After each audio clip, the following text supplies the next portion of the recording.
கடந்த நிதியாண்டில் திமுக அரசு தாக்கல் செய்த பட்ஜெட்டுக்கும் தற்போது தவிக அரசு அறிவித்திருக்கும் பட்ஜெட்டுக்கும் இடையேயான முக்கிய துறைகளின் நிதி ஒதுக்கீட்டு ஒப்பீட்டை தற்போது பார்க்கலாம். பள்ளிக் கல்வித்துறைக்கு கடந்த நிதியாண்டில் திமுக அரசு 46,767 கோடி ரூபாய் ஒதுக்கியிருந்த நிலையில் தற்போது தவிக அரசு 44,527 கோடி ரூபாய் மட்டுமே ஒதுக்கியுள்ளது.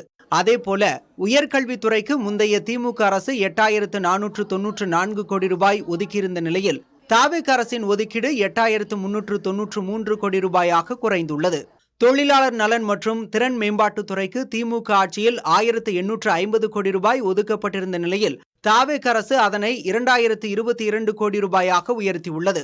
சமூக நீதி மற்றும் பழங்குடியினர் நலத்துறைக்கு திமுக அரசு 3,924 கோடி ரூபாய் ஒதுக்கிய நிலையில் தவிக அரசு 3,937 கோடி ரூபாயை ஒதுக்கியிருக்கிறது. மருத்துவ மற்றும் மக்கள் நல்வாழ்வுத்துறைக்கு திமுக அரசு 21,906 கோடி ரூபாய் ஒதுக்கியிருந்த சூழலில் தவிக அரசு 23,357 கோடி ரூபாய் என கூடுதல் நிதியை ஒதுக்கியிருக்கிறது.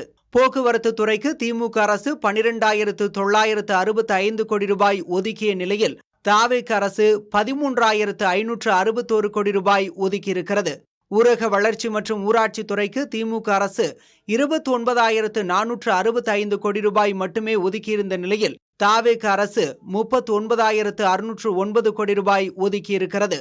நெடுஞ்சாலைகள் மற்றும் சிறு துறைமுகங்கள் துறைக்கு திமுக ஆட்சியில் 20,043 கோடி ரூபாய் ஒதுக்கப்பட்டிருந்த நிலையில் தவிக அரசு 21,524 கோடி ரூபாய் நிதி ஒதுக்கீடு செய்துள்ளது.